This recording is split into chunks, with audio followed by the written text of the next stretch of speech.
I mean, it's embarrassing. It's not how we want to play and how we should play. Giving up so many goals every night, expect to win the hockey game. I mean, the scoring 5, that should be an automatic win all the time, you know? That's not our identity, so we gotta work on it. We gotta find a way to shut it down before it gets too late. How much more time do the Bees have to turn things around? More importantly, to establish their identity. More on that later here on Boston Has Entered the Chat. And from the Bees over to the Patriots, taking on a big battle versus the Browns defense. Andy Baskin joins us to break things down. This is as big a challenge as we've had all year. No question. I think their front four is exceptional. And it's not just Miles. I mean, he's one of the truly great players in the league, no question about it. Pats OC Josh McDaniels getting ready for Cleveland's top-ranked defense. We're getting you ready for a massive gambling scandal in the NBA. The latest on all of these arrests and indictments. Terry Rozier, the former Celtic involved. Check out this tweet going back a couple of years. Wiz K, Rozier, no props listed all day. Never listed on an injury report. His props get listed late, and then he plays the first quarter, is ruled out for the rest of the game. Surely nothing shady going on there. That tweet from almost 2 years ago, pinpointed on the day, it's still in the news. Legal expert Michael McCann is going to join us to break it all down. Boston Has Entered the Chat starts right now.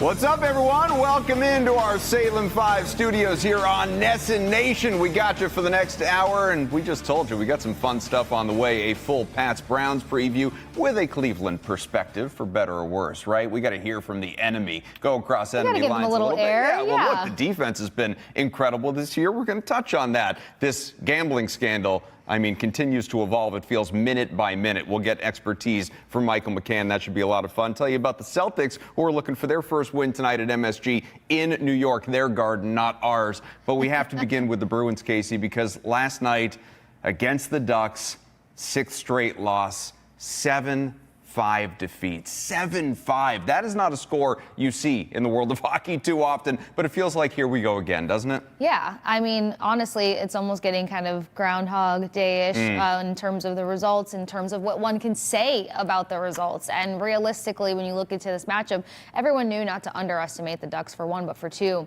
did not see this being as high scoring as it ended up being. And that just presents a number of questions, and questions that we actually didn't have in the beginning of the season.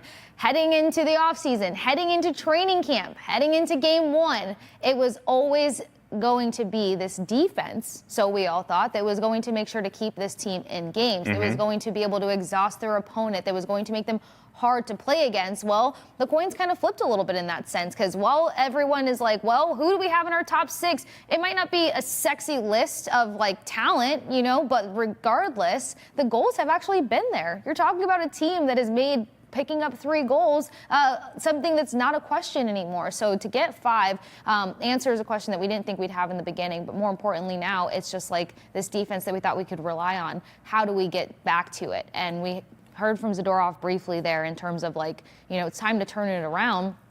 Is it time to hit the panic button? We've seen a number of teams in the NHL have really, really unfortunate starts. I mean, Toronto Maple Leafs in 2010. I believe the St. Louis Blues in 2019.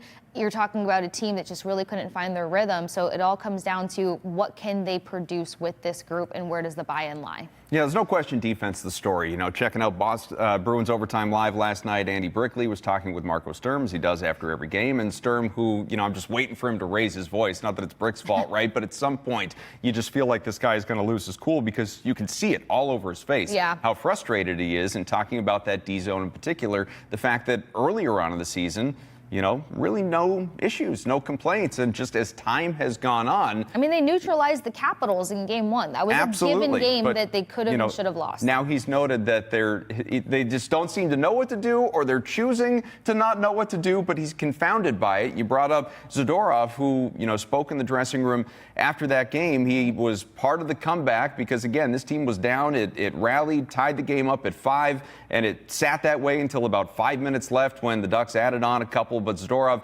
had the assist on the second goal from Morgan Geekie that evened the score at 5, the 2 goals in 25 seconds. Pretty exciting for a minute there anyway for the Bruins. Zadorov, though, clearly just deflated, you might say, in that dressing room after the game. I mean, it's embarrassing. It's not how we want to play and how we should play. Giving up so many goals every night, expect to win the hockey game.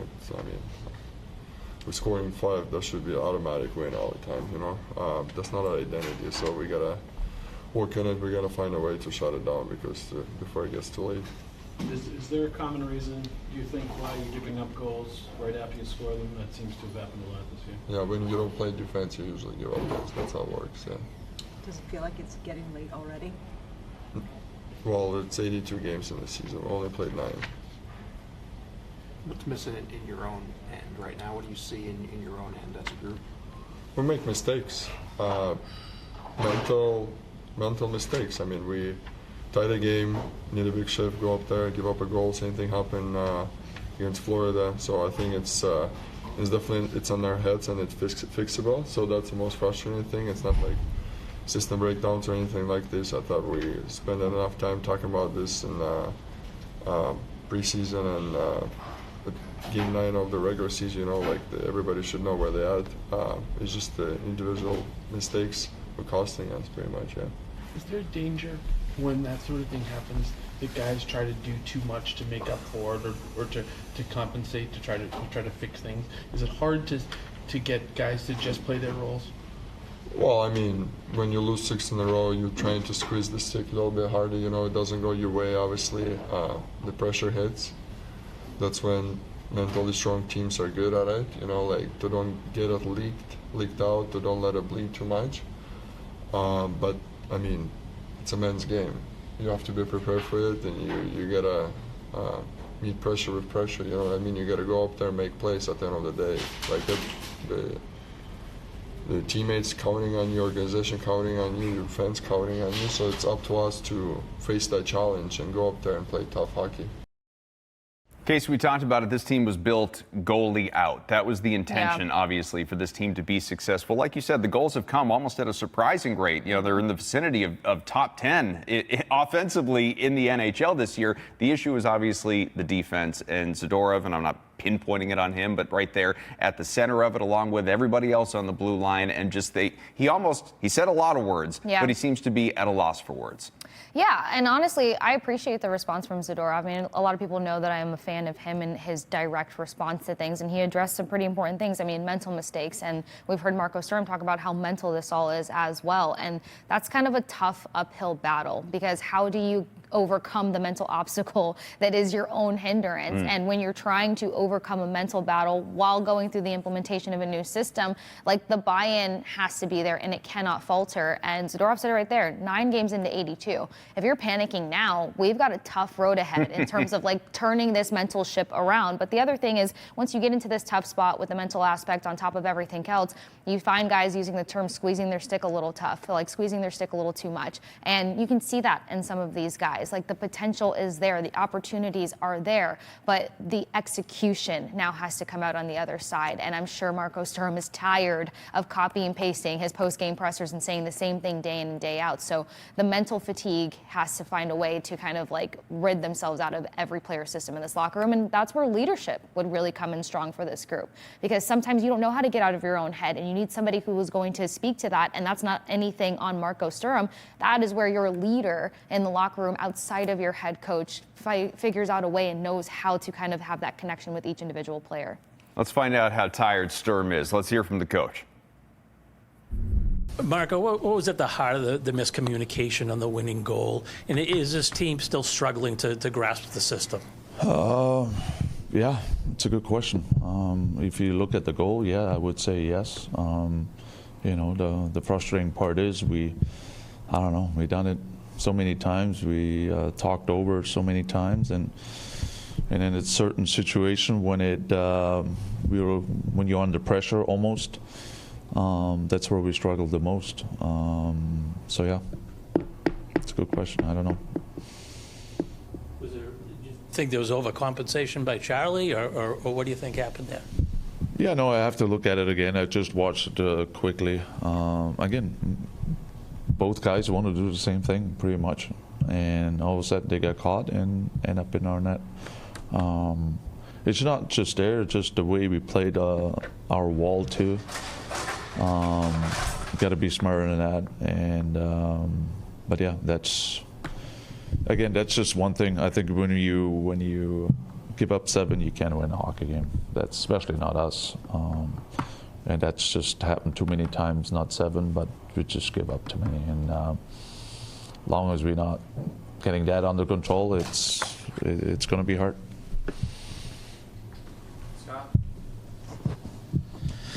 Marco, multiple players just said they're embarrassed right now.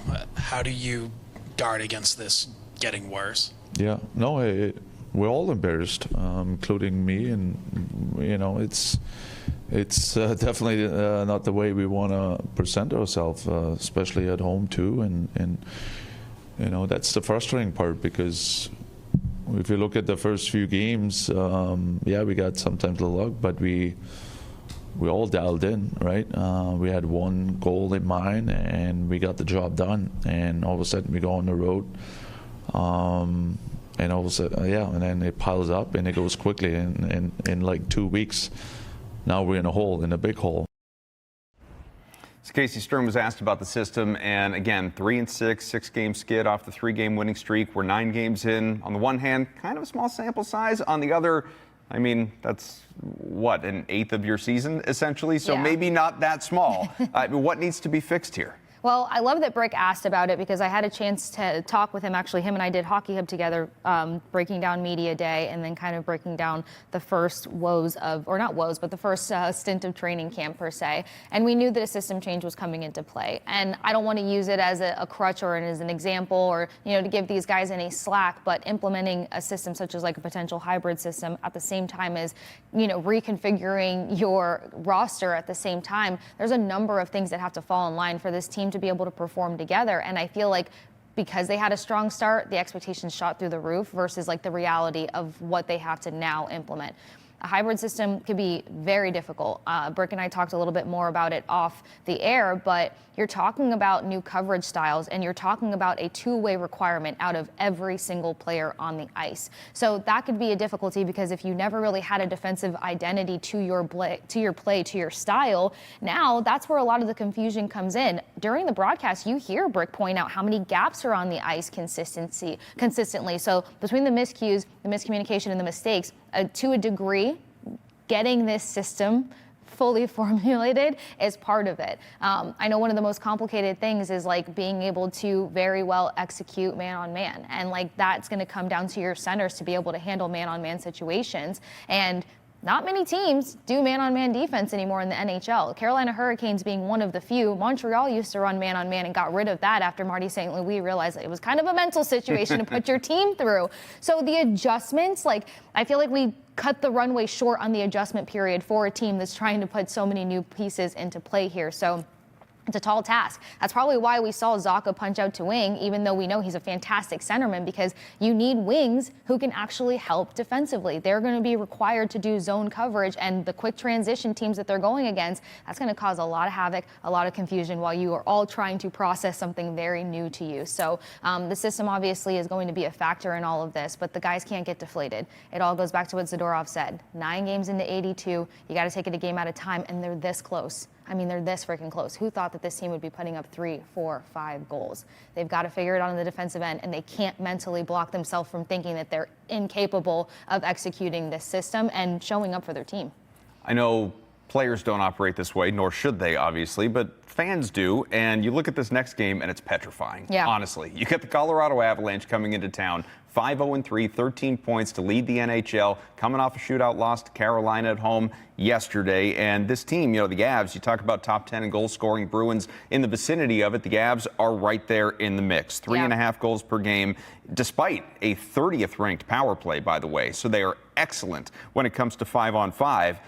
The bigger thing, though, is that the Avs, in addition to their scoring, are also second in the NHL in goals against, whereas the Bruins, as we know, are bottom 5. Right. The complete reversal of, again, how they were built. And so what needs to go right here defensively in order to attempt to shut down this team? Well, let's see, because they were very much in the first two periods against the Avs back in Colorado this past Saturday, right? And like one of the parts of the game, of the loss, that was probably the most defeating was the fact that 2 goals came off of 2 significant turnovers. Sure. Protecting the puck has been a big thing to be screaming from the mountaintops for this team. Minimize the turnovers. That's one way to create self-inflicted wounds. So I feel like if they can have more puck protection, that's kind of already going to be a shoo-in to make sure that this game remains equally as competitive and even better competitive versus this Avs team. But it's really the defensive pairings here, because for one, you got Cale Makar, who was like second in the league last year for takeaways, very much on the trajectory to sit at the top yet again. So he's one of those guys that can make you pay for making those kinds of mistakes.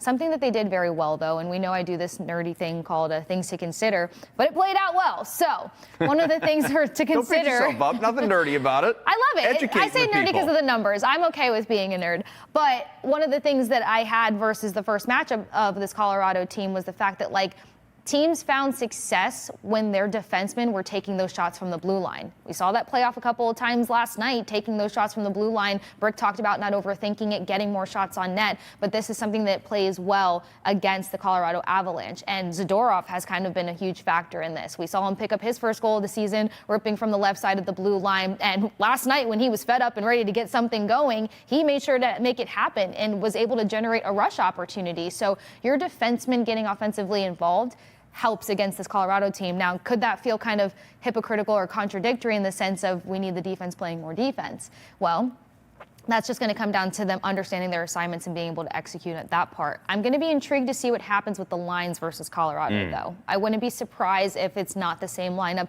that we saw Saturday in Colorado, because we saw Marco during the game kind of throw some other change up there. Fans were already kind of freaking out about VL being on that third line with Tanner Jeannot and Fraser Mitten. Fraser Mitten, by the way, I mean, the amount of breakaway opportunities this kid has had, something has to land for him. A lot of relentlessness, actually led this Boston Bruins team when it came to scoring chances alongside of VL. So this third line, especially in the system that we think that they are playing out here, your third line really is your Swiss Army knife. They have to score and they have to be able to defend. But then you saw for a moment down the way, Geeky, Mitten, and VL together for 1 minute and 40 seconds. Then you saw Jeannot, Mitten, and Pasta together for 1 minute and 33 seconds. So they have to find the perfect recipe for a guy that can kind of hold things down defensively to open up other players to get those scoring chances. And that can keep Colorado on their toes. But Colorado's not going to give you a margin for any mistakes, any turnovers, and any miscues whatsoever. All right, so when this game ends, and I won't ask you to put a number on it in terms of a prediction, but when this game ends, what kind of conversation are we having? That's a great question, because I feel like it's not hitting the panic button being 9-10 games in, but I think we're past the point of saying, like, they're tough competition, that's expected, because you've shown that you can compete. So right now it's just how many mistakes can you clean up game by game. So if I was to emphasize the most important mistake to clean up, it's going to probably be making sure that you can be defensively sound and make it difficult for the Avalanche, because now we're seeing that it doesn't matter how many goals you put up if you're going to give up equal measure, because they're not winning that, gutted out at the end versus their opponents. Their opponents winning that battle. 5 goals last time around last night. Just do that again. Score 5 goals again, and maybe things will break your way. All right, coming up on Monday, here on NESN, we've got a fun thing to tell you about. Do not miss the debut of Boston Globe Sports Report, a weekly show hosted by Ben Volen, dives into the most important sports stories, moments, debates in Boston sports. Monday, 5:30 p.m. Eastern, only on NESN, NESN 360, and BostonGlobe.com. We're going to step aside, but we are not remotely done here on NESN Nation with Boston has entered the chat. When we come back, what's trending in the world of sports? Tell you what's trending locally. The Boston Celtics, can they get their first win in New York tonight? Welcome back live from the Salem 5 studio, pivoting from the B's woes over to what's trending with the C's, actually. It's time to get C's woes? Exactly. I was like, the woes still stand, unfortunately. But we don't know. The page could turn for the Boston Celtics, seeing as how they opened up their season falling short to the 76ers by just one measly point. 1 point, one would say. but a lot of shoulda, coulda, wouldas. What about Jason Tatum if he did play? All these things, of course, came out of this 1-point loss. But more importantly, they've got a tall task ahead taking on the Knicks in their own garden. I could say, pun intended. Let's start with the fact of what didn't go well and how they can kind of get right side up versus this Knicks team. Yeah, well, let me ask you, is Jason Tatum playing tonight? No, he's been ruled out. He's unavailable. Were you part of the shoulda, coulda, woulda group? Yeah, look, it's a problem, and I think in some ways worst fears were kind of realized in that first game. You know, I was saying yesterday, shameless plug on Hold My Banner, check it out, in Essence YouTube page. We come your way with Ante Tuesdays and Thursdays at 1. Okay, I've got it all out of my system. Now it's shameful.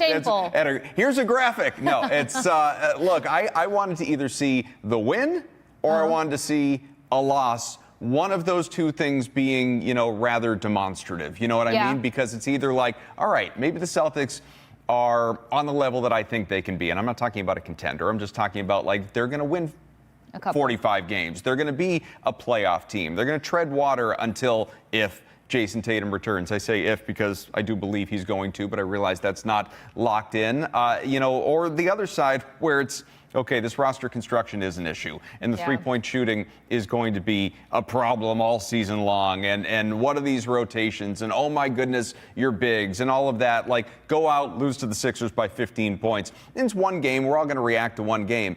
But for me, the reason I say it was kind of the worst-case scenario is because I just think what we saw in the first game, we're going to see a lot, probably too many times this year, where the Celtics are not only in it, but leading, 13-point lead in the fourth quarter. Another fourth and quarter then blow. Something just, you know, they kind of get away from their game plan. They stop, they slow down, they rely too much on this, not enough on X, you know, whatever it is. And they just, everything sort of falls apart at the seams. They allowed 42 points, Kasey, in the fourth quarter. You can't do that against anyone, let alone a team that is, you know, really hampered at the moment. Yeah.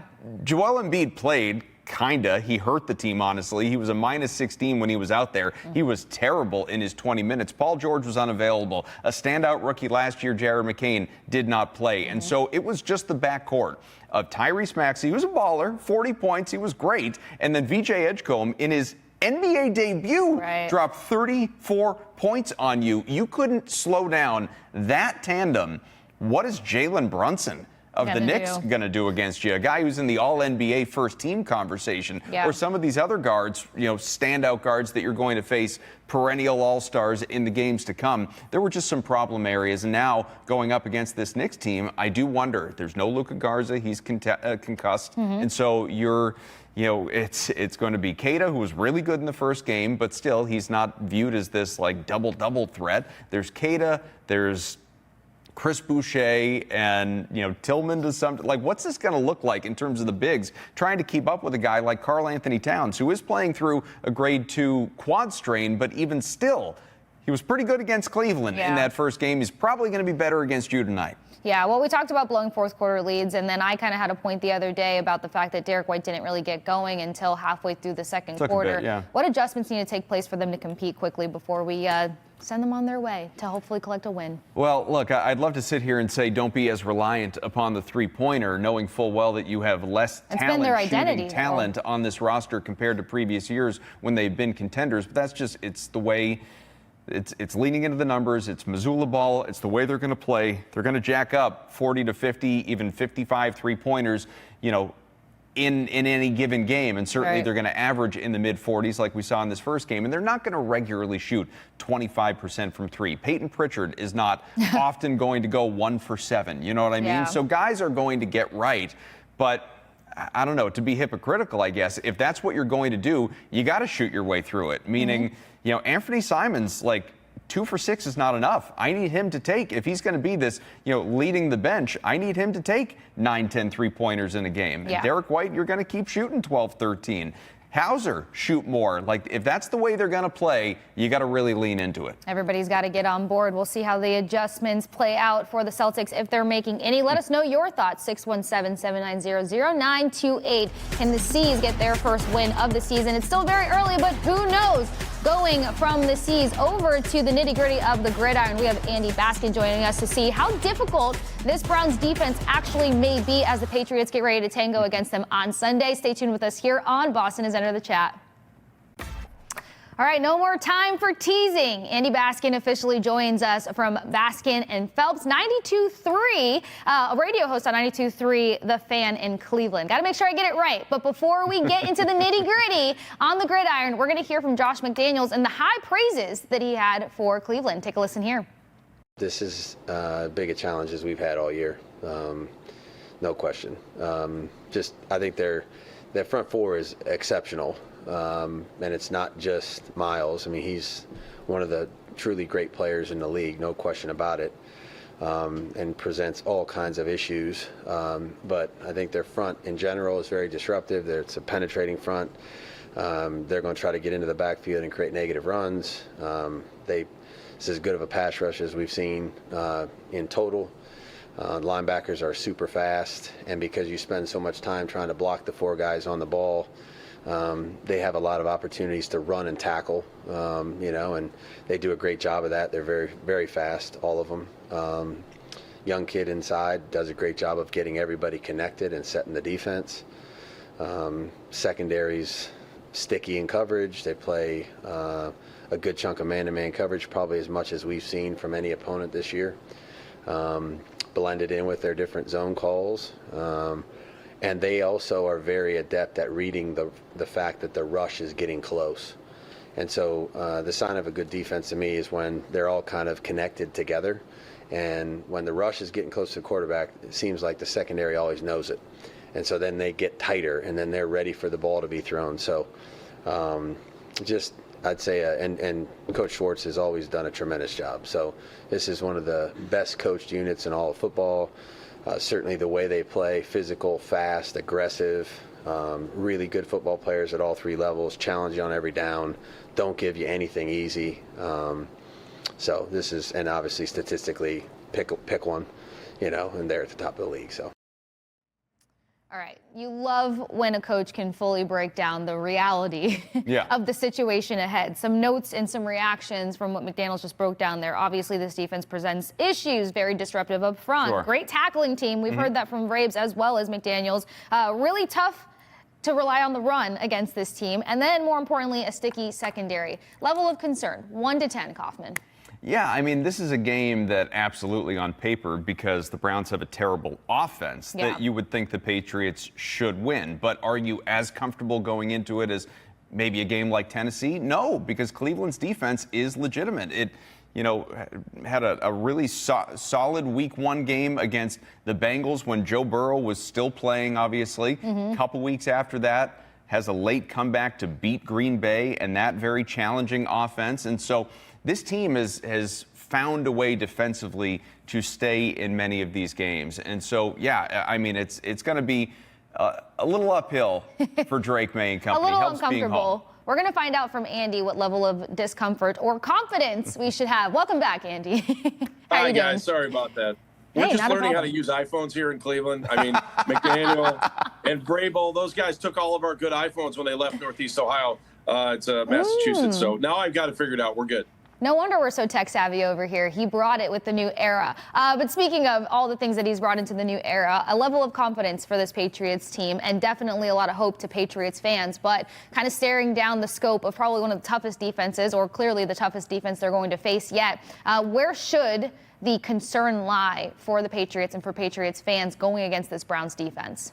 Well, I got to tell you, it's the front four for the Browns. And obviously when you have Myles Garrett, he's a guy that can shake things up. And, it's been beneficial to the entire defense. They brought in Carson Schlesinger, a rookie linebacker from UCLA who has just been off the hook good. And, they brought him in early, and he was the guy that ended up wearing the green dot on his helmet from day one. So he's the one that's calling the plays. The secondary looked great with Denzel Ward leading the way last week. The Browns are starting to get even better, I think, on defense. It's the offense that causes question marks. And even when you look at the fact the Browns were able to put up more than 20 points last week, which they have really struggled to do. They did it last week against Miami for the first time since week 10 last year. You just have to look at the defense that put them in position to score, I think, 21 of their points last week. So the defense is what the Browns are all about, and it all starts with the front four. Yeah, I think digging a little deeper into that defense here, Andy, I mean, just looking at some of the numbers, the Browns, they lead the NFL in yards allowed per game. They are third in passing yards allowed per game. They're fourth in rushing yards allowed per game. Around here, during the Bill Belichick years, there was a lot of bend but don't break talk when it came to the defense. The thing with the Browns is they're, with all those top 5 metrics that I shouted out to you, they're actually 13th at points allowed per game. And so it almost says to me, and please correct me if I'm wrong, they don't bend often, but when they bend, they kind of break. So where are the Browns vulnerable defensively, do you think? Well, I just think those points they're giving up is because the offense has been bad. It's a pick 6 here. It's giving the offense on the other team, like Baltimore would have been the prime example. Baltimore just had the ball deep inside Browns territory all the time because the Browns offense couldn't get anything going. And so I think when you look at those big games, like when Baltimore was able to put 44 up, it's because the offense put the defense in such a bad position or gave up points when we were on offense or when the Browns were on offense. I haven't played a snap. Nope, I haven't played a snap all year. That, you look at that, it's the defense that sets them, that gives them every opportunity to win. And even though you see the high number of points they're giving up, they are all directly related to an inefficient offense. That's got to be tough. And plus, no matter how great your defense is, eventually fatigue can take over. You can't have your defense on the field for the entirety of game after game. And that's what happened against Minnesota. I mean, that was the one time that the Browns offense kind of put them in a position to win, and the Browns defense gave up an 80-yard drive late in London. And so all of a sudden people are like, oh, well, what's wrong with the defense? I mean, the defense is the heart and soul of this team. Jim Schwartz does a fantastic job, and I really think that's why they will be in every game this year. They may not win many games, but the Browns defense will keep them in the game. Yeah, they're going to make it uncomfortable, that's for sure. And speaking of uncomfortable, we've got to figure out, what the key is to get past this Browns defense. And some people might look at the Miami game and think, oh my gosh, Achane put up 80-plus rushing yards on them. That's the recipe. But the reality, in my personal opinion, is I don't think you can go into this relying on a run game, especially a Patriots team who have kind of been hit or miss with getting their run game going. Mostly miss. Mostly miss. My theory here is the short underneath passes is the way to go. But how could you possibly see kind of a way to penetrate this tough defense?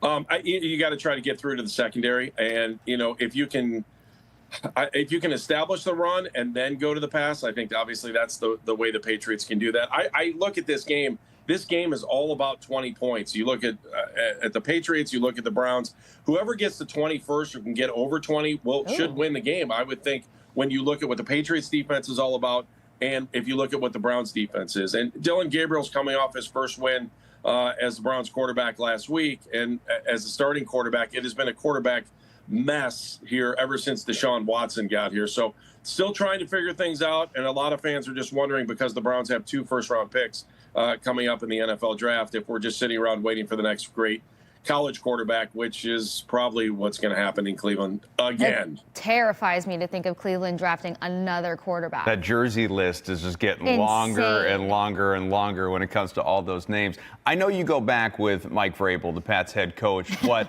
a lot of people may not remember, because we really don't talk about it often, is after he was fired by Tennessee, as he waited out that next head coaching opportunity, he was a coaching and personnel consultant last year with Cleveland. Any advantages that he can take from that experience into this game?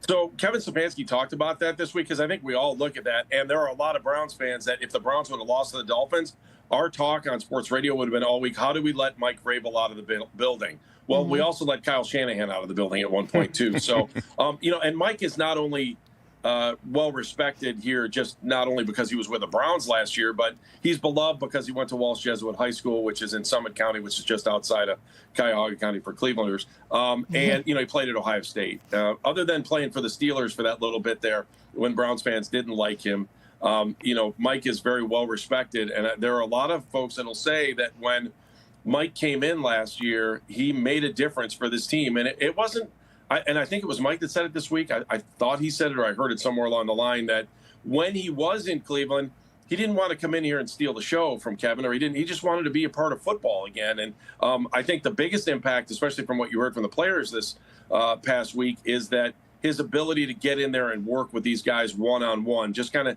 taking you back to your grassroots as a player that, it's not all about the big picture. It's about fundamentals, and it's about becoming a better player so that you can help your team. And they really threw a lot of kudos at Mike about the way he was able to help this organization, but in particular to be able to help the players become better at their own craft. And I think sometimes when guys get the NFL, they probably think that they know it all or they learned it all. But Mike really helped a lot of these guys out. I think he's one of the reasons the defense is so strong this year. You put him with Jim Schwartz, that's a pretty good team. I'd be scared if we ever lost Jim Schwartz here and he ended up in Boston. It'd be another run and watching another Browns quarterback or another Browns coach go on a great run in Foxborough. Thanks. We're done with that. I think something Vrabel does really well is help put a chip on players' shoulders. We've seen him bring to life a couple of players that may have been counted out or just kind of had a level of expectancy to perform much, much better this year. Kayshon Boutte being one of those guys, looks like he might be marked by Campbell. Campbell's got a lot of speed on that Browns defense. McDaniels talked about how sticky this secondary can be. So what have you seen out of the secondary and more so Campbell? Because this could be a turnaround point in his career now playing for the Browns. Yeah, I mean, this will only be his, third game here? I think this is his third game coming into this week. Last week, he was outstanding against the Dolphins. The week before, not so much, but it was his first week here. And, they traded Greg Newsome, was a guy they were high on, especially when they first brought him in from Northwestern. They bring Campbell in. He seems like a good fit. Obviously, last week, he showed what he can do, and I think that Browns fans were excited about it. But, again, you're talking about a secondary with Grant Delpit, who had a fantastic week last week. He was the AFC's special teams player of the week, but he was way more than special teams. He's a big reason that the Browns had the ball in good scoring position and were able to put points on the board offensively because of Delpit. So sticky is a great word, I think, for the Browns secondary. It's tough to throw on them. But again, the Browns defense can't do everything. And that's the reason, as we sit here and juggle quarterbacks each and every year, that the Browns have any kind of good stuff going on right now. Quinshon Judkins has also stepped out a little bit, and he's been pretty much the only playmaker, especially coming back after sitting out the beginning of the season with some legal issues. I'm glad you brought him up because we've been sitting here for however many minutes and we're just praising up and down this Browns defense. Tell you one thing the Patriots defense does really well, and that's contain the run. Actually, a little bit better even than Cleveland. Third against the run here in the NFL here this season. Pats have also yet to allow a 50-yard rushing game to a running back in any of these games, these first 7 to begin the year. But Judkins, and like you said, small sample size, but he is averaging just about 80 per. And so how can they hope to slow him down? Well, that's just it. And I think the Steelers figured that out. That Pittsburgh knew what they needed to do to contain him. I know the Browns' offensive line, and this is a stat that I don't know a lot of people are talking about, 7 games and 7 different starting lineups for the Browns' offensive line. So it's been a mixed bag of tricks. The Browns need to be able to run the ball. They have to, because when Dylan Gabriel is throwing the ball 52 times, the Browns aren't winning. And last week it was a little interesting because it was raining really bad in the first half, so they had to go to Judkins last week. But they have other options at running back. I just don't know how they can win without being able to get Judkins at least 15 to 17, 20 carries in this game. And if you go back and look at Judkins' numbers from last week, I think he had 86 yards, 84 yards last week. The majority of them came on a 42-yard touchdown run. So even Miami was able to contain him a little bit, except for that big run.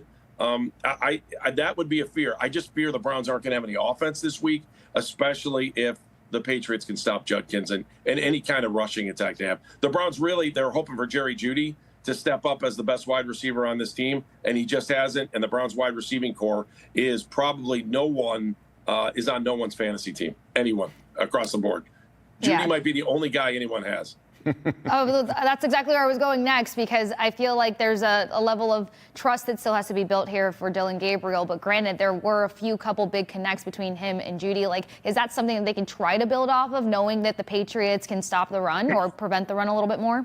Yeah, I would expect David Njoku, who was hurt last week, should be back, and Harold Fannin Jr., who has been just off the hook good as a tight end. Good to know that. He's a bull, man. I'm telling you, Harold Fannin Jr. has been the best find of Andrew Berry's rookie class here. It'll take 4 or 5 guys to take him down, and they get Gabriel into these short yardage situations where he'll throw the ball 7 yards and Fannin can carry guys for another 2 or 3 yards to get the first down. So if you're looking for Gabriel, and by the way, Gabriel has been in this really compact offense. They haven't let them air it out. 2 weeks ago, they had a game where I think they only had one play over 20 yards. So they'll build these big drives up, but if they don't score, they come up empty, and that's another reason why they're losing. They've got to be more effective in the red zone offensively. But if you're watching the Browns and you need to stop them, it's Njoku and Fannin, the tight ends, who are going to see the majority of those high percentage plays that Gabriel has been able to accomplish. Gabriel hasn't thrown an interception in 3 starts either, too.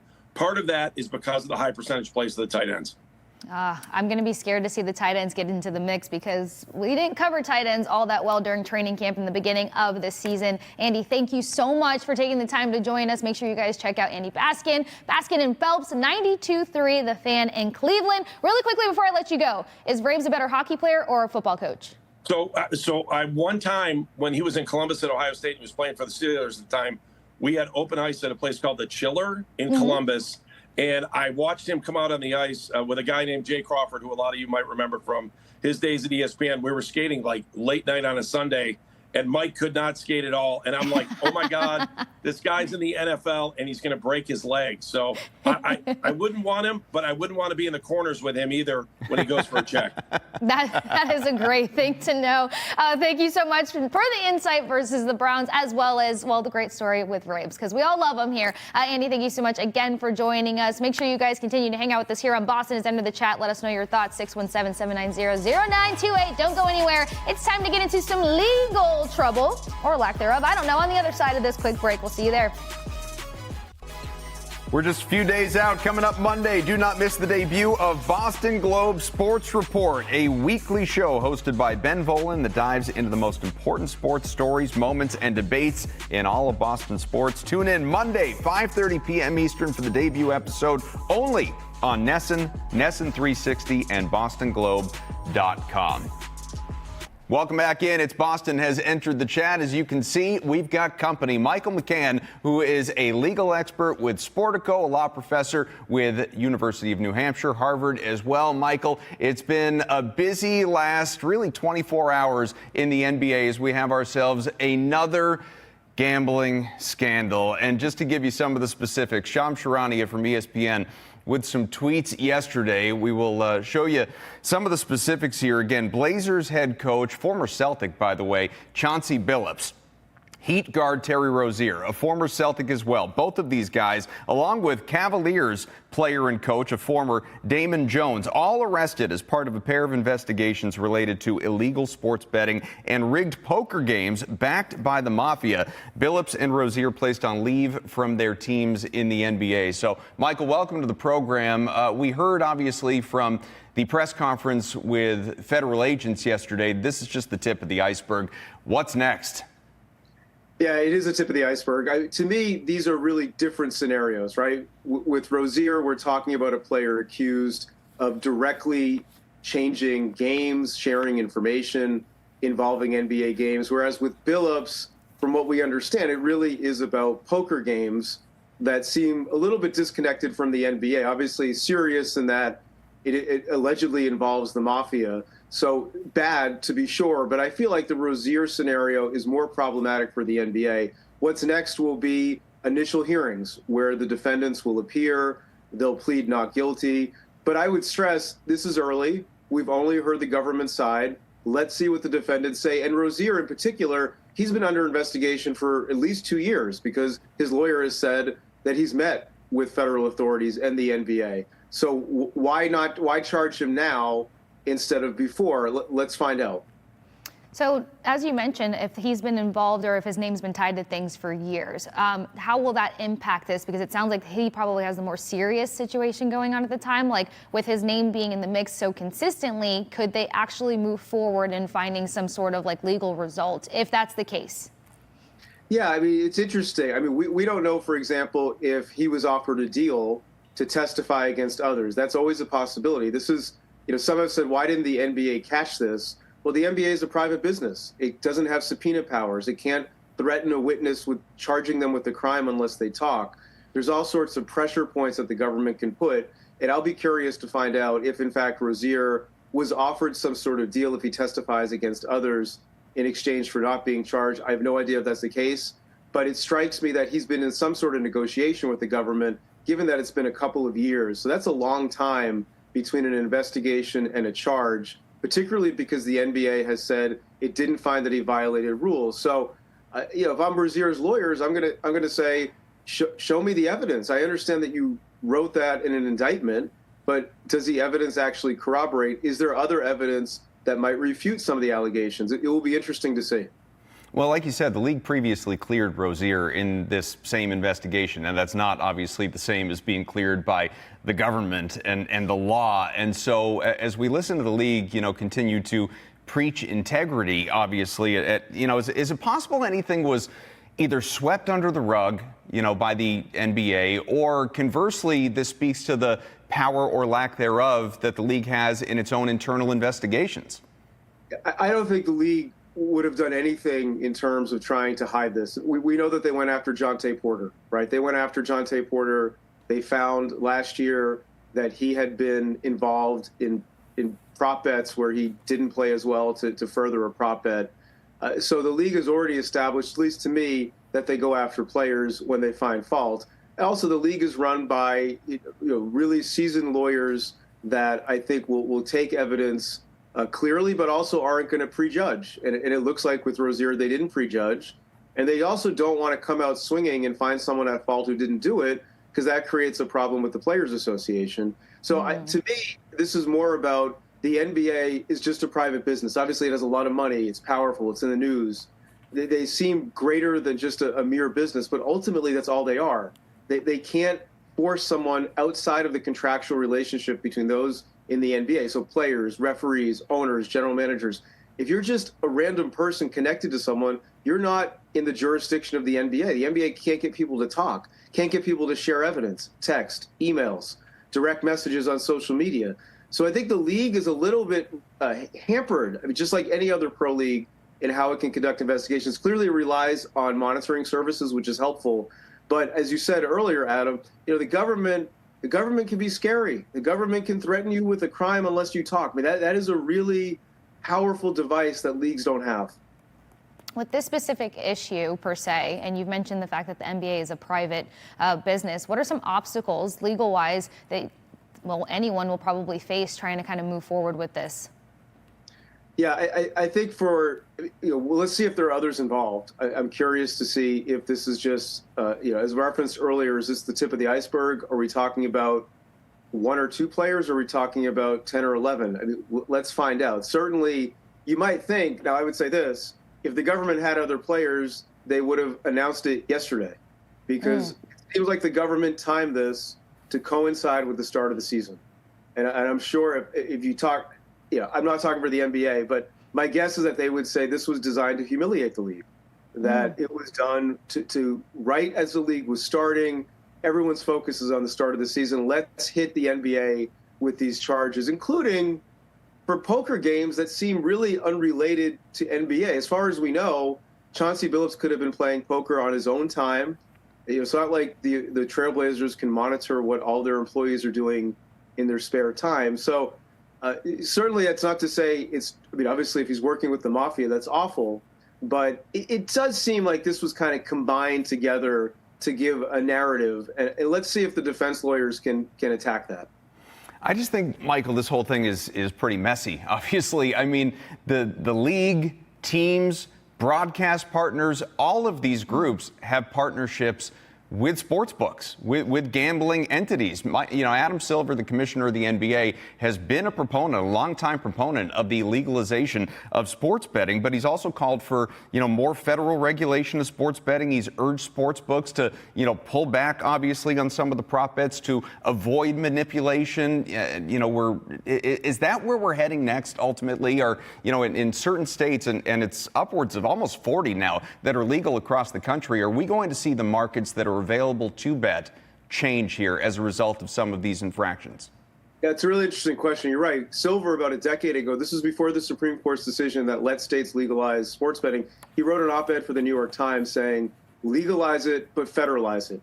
Have one set of rules, one set of controls, kind of an analogous argument that we hear with NIL in college sports, right? Just have one federal rule, a national approach rather than state by state. I've got to think this might accelerate that idea, in the sense that maybe the system is too complicated for compliance purposes. There are 40 states, as you mentioned, where it's legal to bet on sports, and they all have different rules. Some of them allow mobile and certain kinds of mobile bets. There are restrictions on how you can bet. There are different compliance requirements. It might make sense to have a federal approach. Now, saying that, I'm sure you're going to get emails from people in states that are involved in gaming that will say, back off, don't have the feds involved. You can't trust the feds. They don't necessarily know better.